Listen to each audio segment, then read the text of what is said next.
Hi guys. How are you doing right now, all of you guys? We're fine. By the way, Roy, where are you right now? Seems like you're in a some sort of festival. Am I right, Roy? Yes, I am here now at South Cotabato, attending the annual tribal dance of the Tiboli tribe. As you can see in my back, guys, there they are dancing. Oh, seems like you're not interested with that culture thingy, huh? Yes, I am. I am also fascinated into their epic stories. Have you guys heard about the Tudbulul's epic story? Okay, guys, as you can see, the tribal dance is now over, and then I'm here talking to the people of the Tivoli tribe, and they're telling me the origin of the epic story of Tudbulul. So they said that Tudbulul is vital to the Tivoli culture because it shows how wealthy and creative their culture is. So the identity of these people is depicted in the story. Also in the story, the Tudbulul story, the culture of the Tibulis are depicted in their story. So the story shows the important elements of the Tibuli culture. So what are those? They tell me the important cultures are the important elements of the Tibuli culture is how they treasure and value marriage, hunting and gathering, or hunting and farming, and the use or chewing of betel nuts as to be part of their living. He also said that Tudbulul is their principal means of preserving and transmitting customary law. It is normally sung in its entirely only during the Moninam.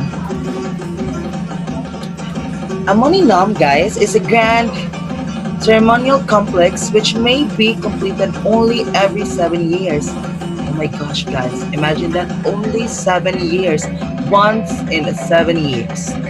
So, the epic story tells of the mythical hero leading his people's battle against foreign invaders and a white flying horse with sword raised to the sky, said to be taught to her in a dream by her spirit guide Lintino. The song describes the hero's successful war exploits and announces the advent of the golden age of civilization. Lemlonai, a mythical place of abundance, justice, and harmony. So therefore, guys, we could still say that Tudbulul is still an element vital to the Tibuli culture because it is where the center and foundation of the identity as a people lies. So I guess Tudbulul really plays a big part of the Tibuli culture and what they become right now because they follow some customary rules or customary laws because of Tudbuli. So guys, the characters of Tudbulul are as follows. So the first one is Tudbulul. Here's the central character, is the cultural hero. Next one is Lemfayon. She is the lady of the moon, princess of the lake, and late wife of Tudbulul. Next one is Monkey or Ngabal. He is the guardian of the moon. Next one is Betel. Betel is the guardian of the sun, a female guardian of the sun to be exact. Next one is Dato Subung. Dato Subung is chieftain of Subung. He is also the brother of Lemfayon. Next one and the last one is Buwi. Buwi is the messenger of the Diwata and also the grandfather of Tudbulul. Yes, I have heard about that. But I can only recall the first part. So here it goes. Simgulang or Tudbulol commits a transgression, offense, or a crime. He fails to make his promise to marry Limphayan after courting her. In revenge, she resorts to sorcery and Simgulang goes insane. He runs and gun wild upon the whole community. Tudbulol was swallowed by a python and gun. People in the village searched for him in vain.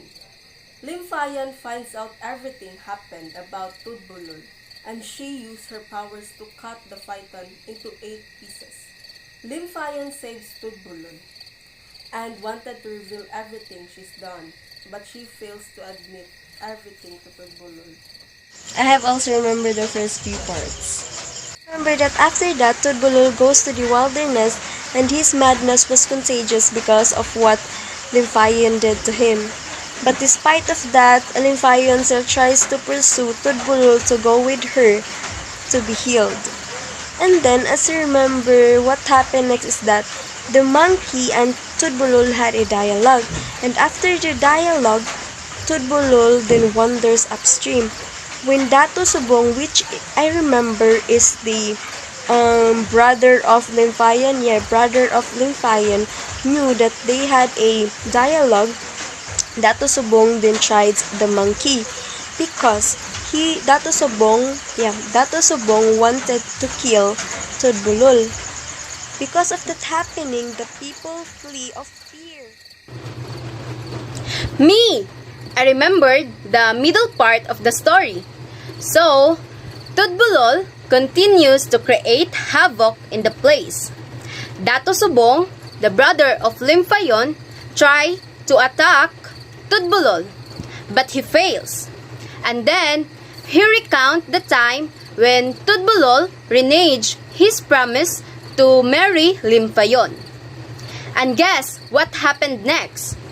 Revelation happened because Lymphaeon revealed that she is the one who used sorcery to Tudbulul in retribution to his broken promise on marrying her. Oh yeah, I remember those parts after Angela's. Subsequently, Ngabal talks to Tudbulul. By the way, Ngabal and Banki are the same person. Afterwards, Ngabal gathers medicines for him to cure Tudbulul's queasiness. But then, Beetle downgraded his efforts on finding medicines. Later on, nature spirits hold consul about Tudbulul's moral failing. Meanwhile, Ngabal and Beetle search over Tudbulul and had a fight over the guardianship of Tudbulul. Later on, Beetle asked Tudbulul if he recognized her. Oh my gosh, I guess I remembered the continuation of Cheriling's story. And after that, Tudbulul is sleeping. While he is sleeping, Betel watches over him. And then suddenly, Tudbulul woke up and recalls that Betel is the lake princess. Betel then asked Tudbulul to go with her to the sun. And then, Tudbulul agreed. So suddenly, Bowie intervenes that Tudbulul must not go with Betel, but to go with him to the Novel of Sea. And then Betel could do nothing but to accompany them. While they are traveling to their destination, Bowie then recalls the offenses of Tudbulul. Oh my gosh. Oh my freaking gosh. I remember the last parts of the story and from the epic, and it's Maralasan. Yeah. So after Jasmine's story, I recall that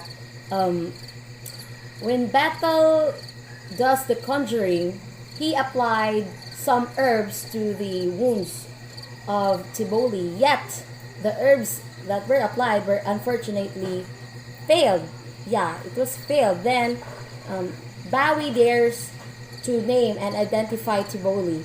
Then, fortunately, Tivoli identifies his grandfather, Bowie. And then he responded to magic and undergoes to the healing ritual finally.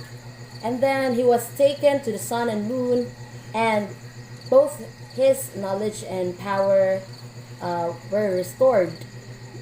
And lastly, Tivoli returned to his home sweetie home in Lemlonai, where he marries Lymphaeon, his wife, where the book of Revelations reveal that Lempayon was Tiboli's soulmate, or the Tigot Loyof.